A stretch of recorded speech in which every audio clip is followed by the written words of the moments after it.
बिस्मिल्लाहिर्रहमानिर्रहीम। अस्सलाम वालेकुम। 9th क्लास हमने चैप्टर नंबर 3 स्टार्ट किया था और आज हमारा उसका सेकंड लेक्चर है। Chapter number 3 periodic table and periodicity of properties. हमने लास्ट टाइम पढ़ा था कि पीरियोडिक टेबल क्या होता है। पीरियोडिक टेबल बेसिकली क्या होता है, the elements are arrange in a specific table, that's table is called periodic table. कुछ एलिमेंट्स, जितने भी एलिमेंट्स अभी तक डिस्कवर हुए हैं उनको एक टेबल में अरेंज किया गया है, उस टेबल को क्या कहते हैं, periodic table. And last time हम लोगों ने किया था डोब्राइनर ट्राइएड। डोब्राइनर ट्राइएड्स के मुताबिक इसने एलिमेंट्स को तीन तीन ग्रुप्स में जो है, थ्री ग्रुप्स, तीन तीन एलिमेंट्स के लिहाज से जो है वो ग्रुप्स में कन्वर्ट किया था, जिसके मुताबिक एवरेज हम क्या लेते हैं, एवरेज लेते हैं फर्स्ट वाले का और लास्ट वाले का, ठीक है।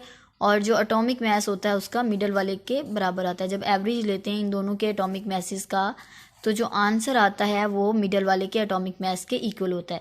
ये था डोब्राइनर ट्राइएड्स। और ऑक्टेव्स के मुताबिक क्या था कि 8 एलिमेंट्स इस तरीके से अरेंज किए गए हैं कि 8वें के बाद आने वाला जो 9वां है उसकी खसूसियात पहले से मिलती जुलती हैं। ये भी हम लोग ग्रुप एंड पीरियड करेंगे तो उसमें आपको ये क्लियर हो जाएगा कि ये इसने किस तरीके से बताया था। लेकिन खैर ये भी रॉन्ग था। हमने दोनों के डीमेरिट्स पढ़ लिए। उसके बाद हमारे पास है मेंडलीव पीरियोडिक टेबल। मेंडलीव जो है इसने बहुत बहुत ज़्यादा काम किया था पीरियोडिक टेबल के ऊपर। ये एक रशियन केमिस्ट था। रशियन केमिस्ट जो था मेंडलीव, इसने एलिमेंट्स को अरेंज किया according to their atomic masses. तब तक 63 एलिमेंट्स जो है वो दरियाफ्त हो चुके थे। 63 उन एलिमेंट्स को इसने एटॉमिक मैसेज की बुनियाद पर क्या किया, अरेंज किया। ये इसने यहाँ पर आके जो है एटॉमिक नंबर के लिहाज से वैसे अरेंज किया जाता है पीरियोडिक टेबल में, लेकिन इसने क्या किया, एटॉमिक मैसेज के लिहाज से अरेंज किया। इसने पीरियोडिक टेबल में ग्रुप्स एंड पीरियड्स मुतारिफ करवाए, इंट्रोड्यूस करवाए पीरियड और ग्रुप। अब ग्रुप एंड पीरियड किसको कहा जाता है? पीरियड जो है वो हॉरिजॉन्टल रोज को कहा जाता है और ग्रुप्स जो है वो वर्टिकल कॉलम्स को कहा जाता है। अगर मैं आपको यहाँ पर ओके क्लास, ये आपको नज़र आ रहा है, ये है पीरियोडिक टेबल। मैं अभी आपको बुक से भी ये दिखा देती हूँ। अब यहाँ पर आपको कुछ लाइंस जो हैं वो इस तरीके से इस साइड पे जाती हुई नज़र आ रही हैं, ये ठीक है, और कुछ जो हैं वो बिल्कुल सीधी। अब ये जो हॉरिजॉन्टल रोज हैं इनको कहते हैं, ये जो सीधी लाइन है इनको कहते हैं हॉरिजॉन्टल रोज। ये क्या है? हॉरिजॉन्टल रोज। उफ़की कितारें इनको कहा जाता है, उफ़की कितारें। इन उफ़की कितारों को कहा जाता है पीरियड्स। इसने कहा कि इन उफ़की कितारों को क्या कहा जाता है, पीरियड कहा जाता है। जबकि वर्टिकल कॉलम, ये जो सीधी लाइंस हैं, इनको क्या कहा जाता है, ग्रुप्स। इनको क्या कहा जाता है, ग्रुप्स।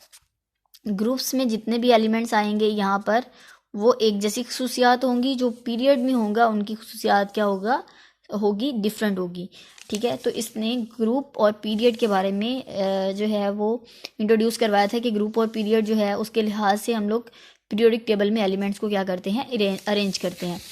अब इसके according to Mendeleev periodic table, इसने जो स्टेटमेंट दी थी उसके मुताबिक properties of the elements are periodic function of their atomic masses. ने कहा जो पीरियोडिक टेबल होता है उसमें मौजूद जो एलिमेंट्स हैं उनका जो पीरियोडिक फंक्शन होता है वो according to their atomic masses होता है। मतलब कि यहाँ पर जितने भी एलिमेंट्स अरेंज होते हैं, इसने ये कहा था कि ये जो पीरियोडिक टेबल है इसकी जितनी भी प्रॉपर्टीज़ हैं वो ये हैं कि इसमें मौजूद एलिमेंट्स का जो हैं वो अरेंज होते हैं according to their atomic masses. लेकिन ये क्या था, रॉन्ग था, ठीक है। अब यहाँ पर इसकी डीमेरिट्स क्या हैं? नंबर 1, इसने तो फर्स्टली इसने पोजीशन ऑफ आइसोटॉप्स नहीं बताई। आइसोटॉप्स हमने लास्ट चैप्टर में लास्ट टॉपिक ही पढ़ा था, आइसोटॉप्स क्या होते हैं, ठीक है। तो इसने उनकी पोजीशन के बारे में नहीं बताया। आइसोटॉप बेसिकली क्या होते हैं, जिनका एटॉमिक मास क्या डिफरेंट होता है और एटॉमिक नंबर सेम होता है। और सेकेंड, इसने काफ़ी ज़्यादा जो एलिमेंट्स हैं उनमें से कुछ जो एलिमेंट्स हैं उनका एटॉमिक मास जो है वो गलत ऑर्डर के लिहाज से जो है वो उसको अरेंज कर दिया था। तो ये इसके 2 डीमेरिट्स थे। ये मुश्किल ये इम्पॉर्टेंट है। दोबारा देखें, मेंडलीव पीरियोडिक टेबल में, मेंडलीव पीरियोडिक टेबल के मुताबिक इसने एलिमेंट्स को according to their atomic masses arrange किया और इसने ये कहा कि इनकी प्रॉपर्टीज़ जो हैं वो पीरियोडिक फंक्शन के लिहाज से जो हैं वो क्या है, इनकी जो प्रॉपर्टीज़ है एलिमेंट्स की वो एटॉमिक मैसेज के पीरियोडिक फंक्शन है। मतलब जो पीरियोडिक फंक्शन है, जो पीरियोडिक टेबल में एलिमेंट्स अरेंज किए गए हैं, वो according to atomic masses arrange किए गए हैं।